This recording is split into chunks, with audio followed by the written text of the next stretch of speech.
and 40 days and nights, that in a way you were thinking of Imam Hussain, you were participating in the majalis of Imam Hussain alayhi salam, you must ask yourself, am I a different person now? And I'm saying this to myself. Did I get one step closer to Allah? Have I established ma'iyat, meaning that am I closer to Imam Hussain alayhi salam himself or not? Because these majalis are providing for us the resources that we need to enhance ourselves. And higher than this, not only connecting to Imam Hussain alayhi salam, these majalis, we believe that the final goal of them is to produce soldiers of Imam Mahdi ajallahu ta'ala farajahu sharif, meaning that we learn from the lessons of Imam Hussain alayhi salam so that we can defend our Imam, we can provide support for our Imam. Because we understand that his wujud is lutf, then his existence is a grace of Allah, but his ta'khir and his delay is from us. وَغَيْبَتُهُ عَنَّا, and his ghaybat and all quotation is from us.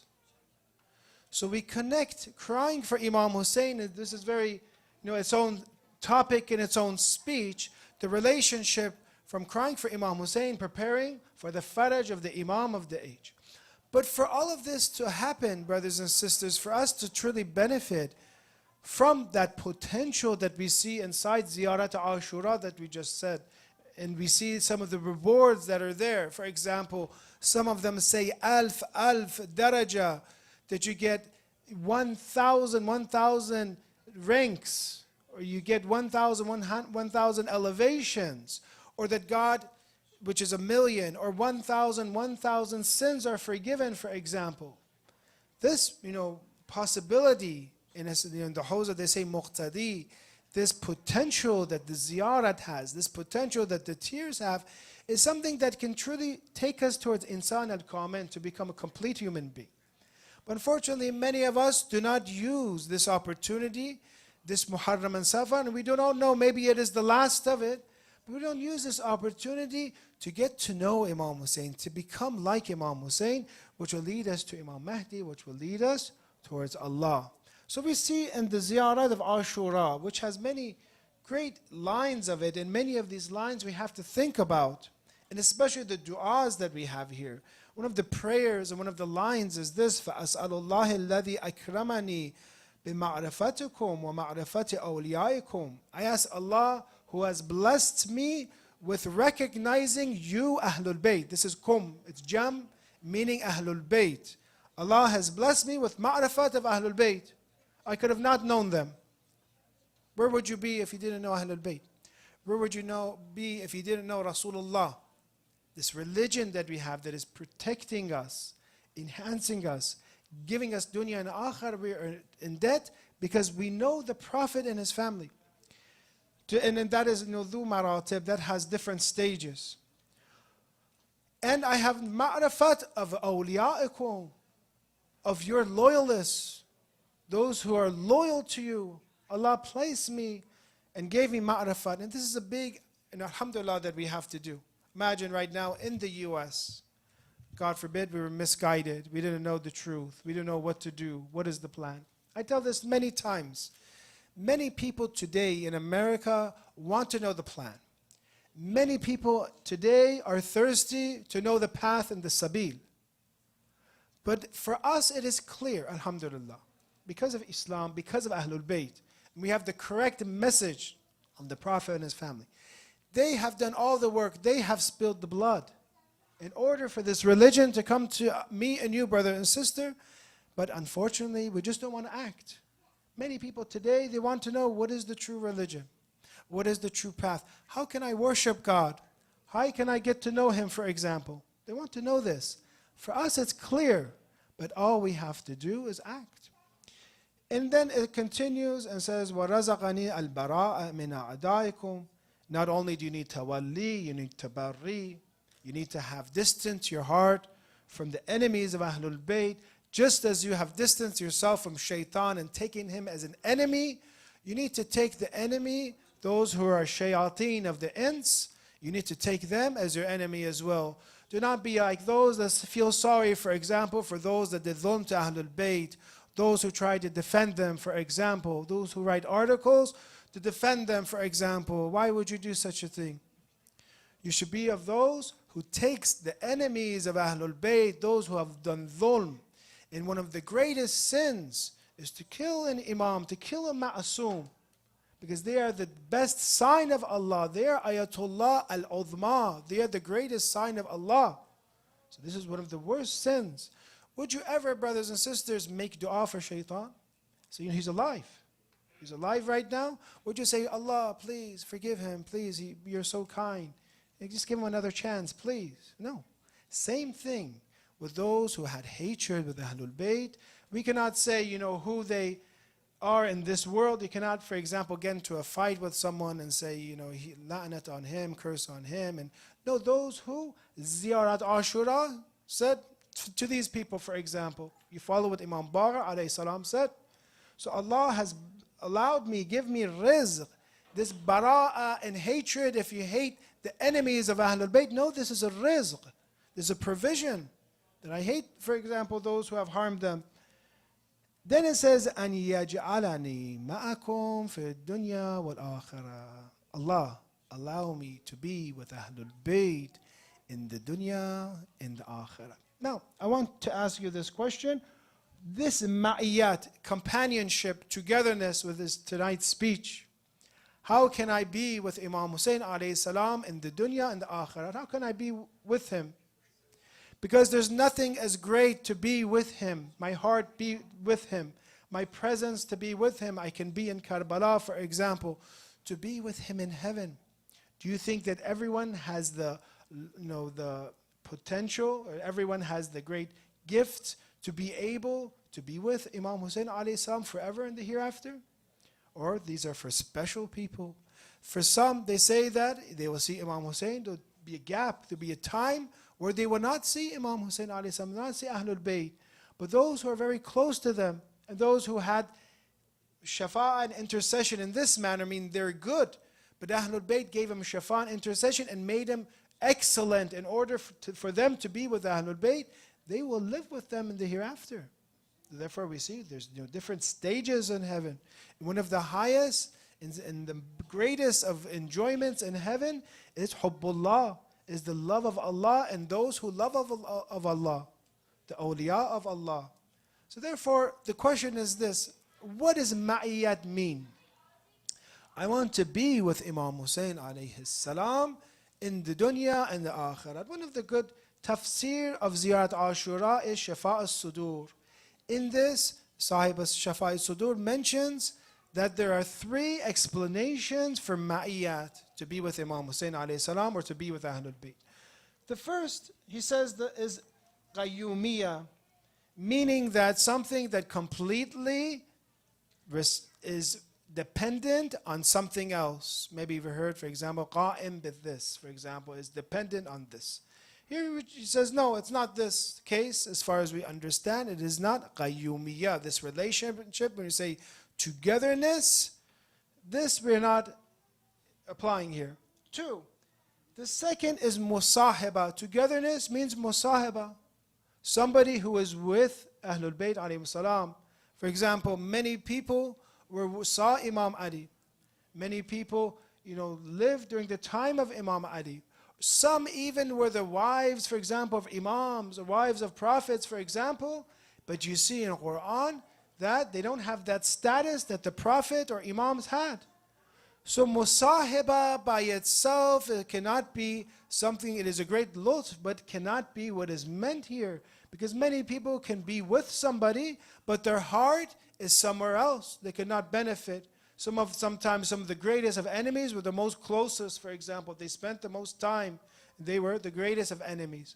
The third possibility that Shafa' al-Sudur Ziyarat says, Tafsir says ar-Rawhaniyya, meaning that this is matching in terms of ethical behavior, meaning that you are most similar to the traits of Imam Hussain alayhi salam. What traits does Imam Hussain alayhi salam have? Is Tawheed, monotheism, means you're a monotheist. What traits does Imam Hussain have in the Quran? He's Tahir, verse of purification, 33:33. You are Tahir, for example.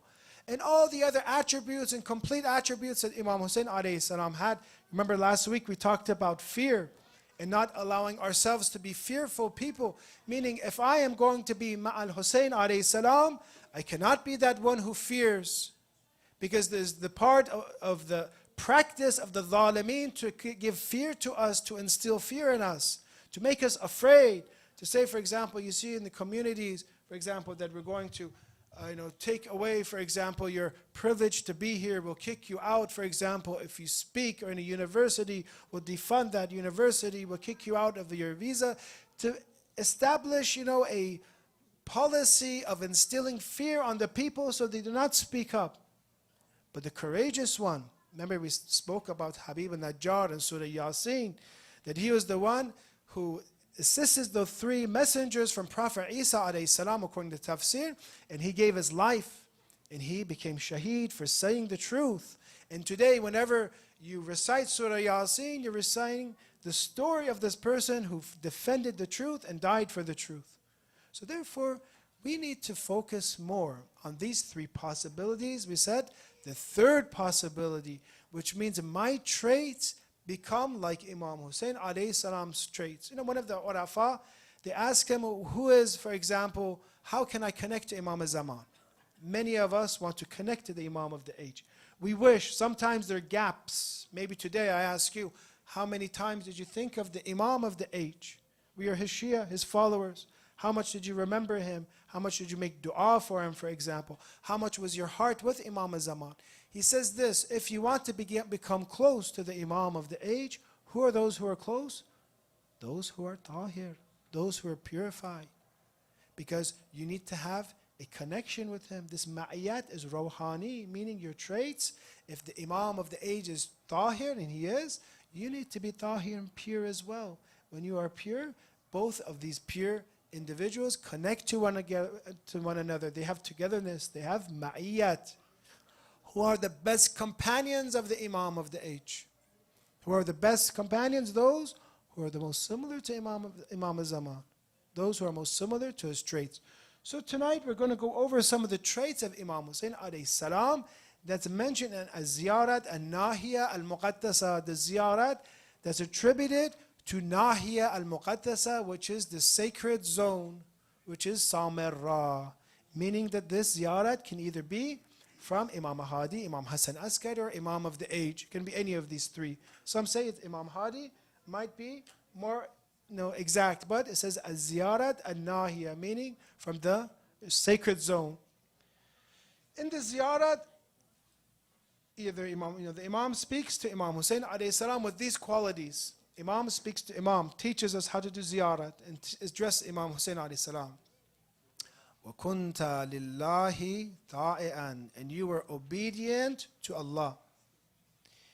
وَلِجَدِّكَ مُحَمَّدٍ صَلَّى اللَّهُ عَلَيْهِ وَآلِهِ طَابِعًا اللَّهُمَّ صَلَّ عَلَى مُحَمَّدٍ وَآلِ مُحَمَّدٍ, and you were a follower of your grandfather, the Prophet. وَلِقَوْلَ أَبِيكَ سَامِعًا, and you were heedful and listened to the speech of your father. وَإِلَى وَصِيَّةِ أَخِيكَ مُصَارَعًا, and you're quick to execute the will of your brother. So these attributes all come together. That is what? Obedience, following, being heedful, executing the will of his brother. All of these go back to having this faculty of taqwa. Because Imam Hussain alayhi salam had taqwa. If you want to say one attribute of Imam Hussain alayhi salam that all the Imams had that give him the best worth, and Shahid Mutahari mentions this and says, if you take away this attribute, the Imams will not have that worth as they have today. It is that connection to God. That connection to God, following God's commands, gives the Imam their honor, as the most distinguished and honorable people that we know. So what is this taqwa? What is this piety that Imam Hussain alayhi salam is ta'i, for example, is tabi, is following Rasulullah? When we gather and look at this, Shahid Mutahari has a very, few nice articles about this topic of taqwa. In it, he mentions a few different, concepts. One is that taqwa is mentioned about 250 times in the Holy Quran. Taqwa comes from waqaya, to guard.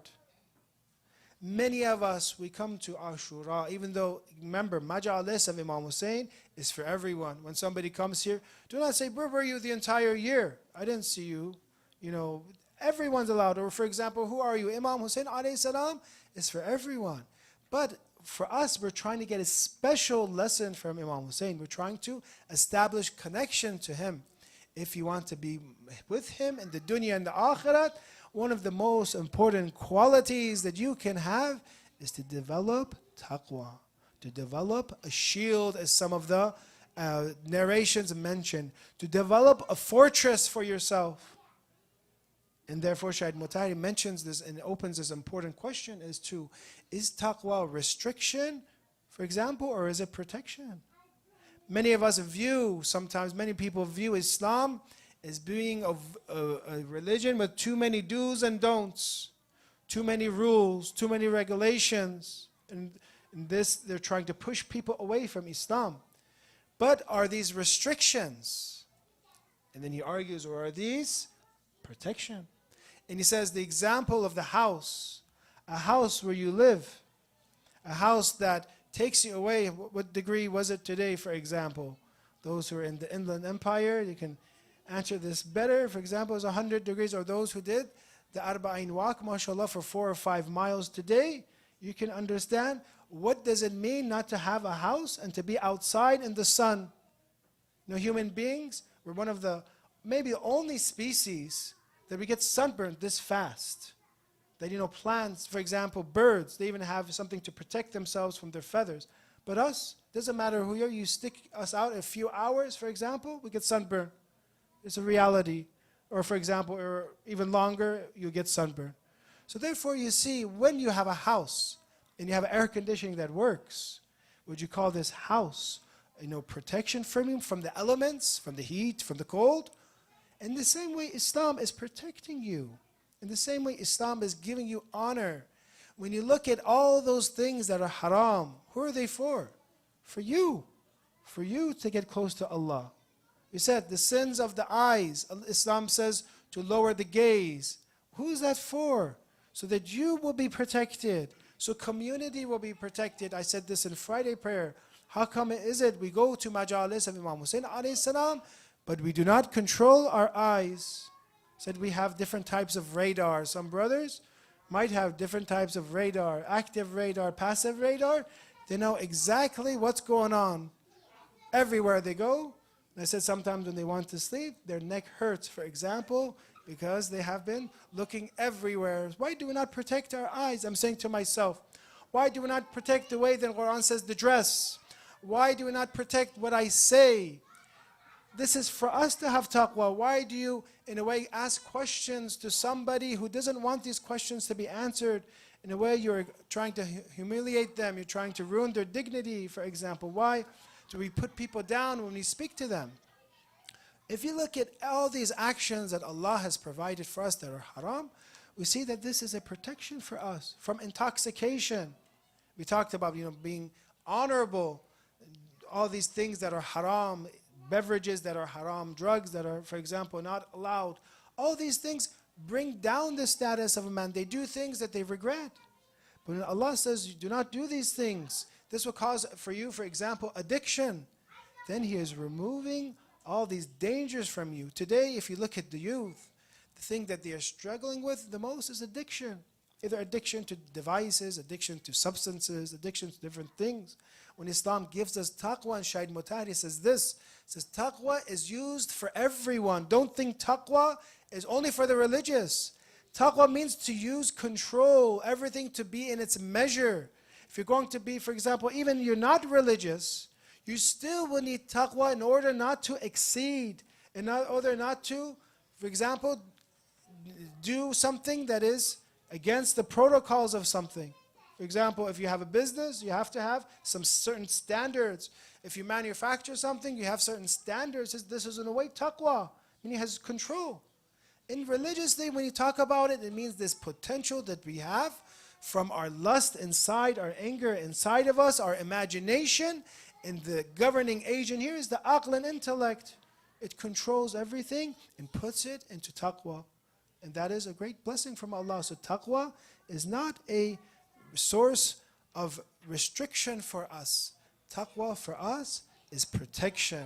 So therefore, let's go through some of the other traits of Imam Hussain alayhi salam. So the first thing that we can get close to him is taqwa. Taqwa in Quran says whoever has taqwa will be delivered. In other places it says those who do istighfar, for example in Surah Nuh, Allah will descend upon them rain, will give them baneen, will give them children. See that many times we hurt ourselves, we harm ourselves because we did not have taqwa. We blame, for example, the economy. We blame, for example, other people. But sometimes sin is hurting and harming me. We have to realize that not only are there material aspects in that agents that are causing us, for example, physical factors that cause us to be successful in this world, there's also spiritual factors. I have to remember both of these. Then we see Imam Hussain alayhi salam, وَلِأْمَادِ الدِّينِ رَافِعًا, addressed to Imam Hussain, is the one who brought the pillars of the religion, straight. A suppressor of tyranny, وَلِتُقْيَانِ قَائِمًا. Imam Hussain alayhi salam has this attribute that he suppressed tyranny. The Sayyid Imam Musa Sadr, who's in Lebanon and worked very hard for gathering the Shias and giving them honor and giving them power, he says a very good statement, and if he didn't say it, I wouldn't dare to say it. He says that some of us, we cry for Imam Hussain alayhi salam, but yet we behead Imam Hussain alayhi salam. He says we cry for Imam Hussain, but yet we are the ones who are beheading. He says, who are the ones who are beheading Imam Hussain? Those who kill the message of Imam Hussain. Those who kill the message of Imam Hussain. Those who do not use Ashura. One of the lessons is that Imam Hussain alayhi salam is known to لِلْتُقْيَانِ قَائِمًا, to suppressor of tyranny. They go and they have pacts with the enemies, with the oppressors. They do not think that Imam Ali alayhi salam instructed us to be an aid to the madloom, to be an enemy of the oppressor. Was 600, almost 700 days of tragedy befalls the people, and we see that in Gaza mass starvation is occurring, and for them they live normal lives and not care about what the oppressor is doing. They do not come and think, as the tradition has, whoever wakes up in the morning and is not thinking about the affairs of the Muslims is not a Muslim. So therefore, this is one of the messages of Imam Hussain that we have to continue to tell the masajid, that one of our roles as a good Muslim, a true Muslim, is to care about the affairs of others when they're being starved, when they're being killed on purpose, target practice. Some of them, you see the doctors that go there, they say one day, you see the children that are, for example, out to get, for example, AIDS. One day you see them hit in the right arm. One day they're all hit in the left. Sometimes they're hit in other areas, for example. He says, I came to this conclusion. They're using them as target practice, because how can everyone shoot, for example, that day, the right arm? Everyone shoot the left arm. Everyone shoot in other area. So this is part of the message of Imam Hussain alayhi salam. We cannot just wear black and put banners and not care about what is going on with the rest of the Muslims. The tradition says we will not be a Muslim. So therefore, another quality, if you want to be Hussaini, is one who the life of the oppressed is important. You are concerned with them, you pray for them, you as much as you're able to, you try to help them out. And alhamdulillah, all of this has been very effective in the last 600, 700 days. I'll say read just for the rest of these, inshallah, because we ran out of time. وَلِلْإِسْلَامِ وَالْمُسْلِمِينَ, I'm skipping some. Rahima, you're compassionate towards Islam and Muslims. This is one of the qualities of Imam Hussain. Very compassionate. If you want to be with him in dunya and akhirah, be compassionate with one another. وَلِلْحَقِّ نَاصِرًا, the champion of truth, helping the truth. وَعِنْدَ الْبَلَاءِ صَابِرًا, and you were patient in adversity. Nobody had the test of Imam Hussain alayhi salam. When sometimes our life is in a way that is against us, we are patient. وَلِلدِّينِ قَالِعًا, and you are a protector for the religion. How many of us do we think throughout the week, what can I do for religion in America? What can I do for deen? What can I do for Imam al-Zaman in the US? وَأَنْ حَوْزَتِهِ مُرَامِيًا, and the defender of the domain. You are a safeguard the right path and supported it. You spread justice and promoted it. وَتَبْسَطُ الْعَدْلِ وَتَنْشُرُوا وَتَنْصُرُ الدِّينِ وَتُظْهِرُوا. You advocated the truth and manifested. وَتُكَفُّ الْعَابِثِ وَتَزْجُرُوا. You restrain and reproach the frivolous, those who are weak. وَتَأْخُذُوا. And you took back the rights of the lowly from the privileged. You were equitable to your arbitrations between the weak and the strong. You were just. And it says at the end, we'll say, Kunta Rabi al-Aitam. You were the springtime for the orphans, those who are destitute, brothers and sisters. When you have excess money, when you can, or even sometimes you don't have excess money, help the orphans. Alhamdulillah, we have organizations like Al-Ain, that maybe, I believe today, I was hearing over 100,000 individuals are being supported from this organization that are orphans. Right here, you can just use your, for example, card or use your thing to help these organizations to be one who, like Imam Hussain, is Kunta Rabi al-Aitam. You were the springtime of the orphans. Wa ismat al-anam. You were the protection of humanity. And wa izzal Islam, the glory of Islam. Some of us, God forbid, we are not the glory of Islam. They say, if this is Islam, then I am a kafir, for example, and they see someone's behavior, then I'm a disbeliever. This is Islam, I'm not a Muslim. But others will say, what religion does he have? Why is he so good? Why is he so brave? What does he have? Why? Because you are in honor for Islam.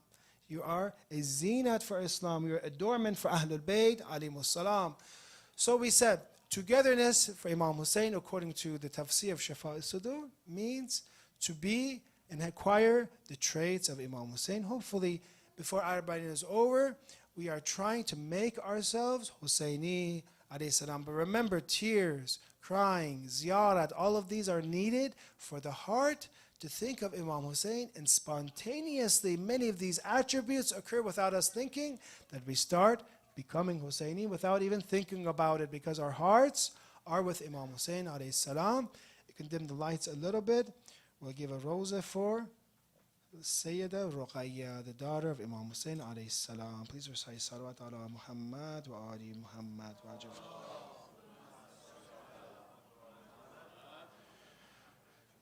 The month of Safar is the month that remember the daughter of Imam Hussain alayhi salam. Many of you fathers or mothers have children, and you know that the dhulm that happens to a child is much different that happens to an adult. Many of you saw the images in Gaza, and you see it's much different when you see a baby or a child, for example, his limbs are amputated or his face has been torn off. It's much different, even though this is all sad. But children are something that dhulm, when happens to, it is much more impactful for us. Why? One is because they are innocent. A child doesn't have, say, a political party. A child doesn't belong to one group. An innocent child is one who has done nothing wrong. Two, children are frail. When you think of the daughter of Imam Hussain, a 3 or 4-year-old, how innocent was she, Lady Ruqayya, this daughter of Imam Hussain, that she, most battles that you know in history, you read in history, the family is not there. Children are not present in the battlefield. Karbala, Imam Hussain alayhi salam went with his family. Some counted about 20 children were present. From our Imam Baqir alayhi salam, Lady Ruqayya, others, Ali Asghar, for example, around 20 children were present in Karbala. Therefore, when you look at Lady Ruqayya and you do the musibat of her, everyone in a way becomes very impacted, because talking about the dhulm of a child is different. Because a child cannot defend herself or himself. When they come and push Lady Ruqayya, when they come and maybe smack Lady Ruqayya, hit her, she cannot defend herself and smack them back, for example. She's a child. They say that when they would come and you see the dhulm that happens to children, they say that a child is so frail. Imagine, I apologize for saying this, just to prove my point a little bit more. I want to ask you, how small is the face of a 3 or 4-year-old daughter? 3 or 4-year-old girl. How small is it? How large is the hand of an army member, someone who is from Sham, someone who's from the enemies of Imam Hussain from Kufa? How large is that? What happens when a large hand smacks the small, petite face of the daughter of Imam Hussain alayhi salam? Possibly it is one smack, but it bruises both sides of the face because that hand is so large. She was crying for Imam Hussain. If you look at some of the sources, she was crying for Imam Hussain alayhi salam until she reaches the dungeons of Sham. She becomes a sign of the madlumiyat of Imam Hussain alayhi salam in Sham. Therefore, these evil and harsh individuals say, I know how to make her stop crying. I will give her the head of Hussain ibn Ali. I will give her the head of her father. But this is not a normal head. This is a head that has been bashed with stones. This has been a head that the veins have been cut. This is a head that Yazid has been playing with its lips. They throw the head of Imam Hussain according to the sources to Lady Ruqayya. I want you to imagine you a 3, 4-year-old daughter. What is she doing with the head of her father? What conversation is she having? Some sources say as if she says, Ya Abata, man alladhi khadabaka bidama'ik. Father, why is your beard bloodied? Why is it stained? Before it was white, now I see it, it is red. Ya Abata, man alladhi qata'a waridik. My father, who has severed your veins? Ya Abata, man alladhi aytamani ala sighara sinni. My father, who has made me an orphan at such a young age. Ya Abata, man baghiya ba'daka narju. Who do we have hope with after you? Ya Abata, man li yatimiyya hatta takbur. Who will take care of the orphan girl until she grows up? In the sources it says she hugged the head of Imam Hussain alayhi salam so much. She cried so severely. Her heart was completely crushed with the love of Imam Hussain alayhi salam. And finally the spirit leaves the body and she becomes a great sign of the oppression of Imam Hussain in Sham. Inna lillah, inna alayhi raji'un.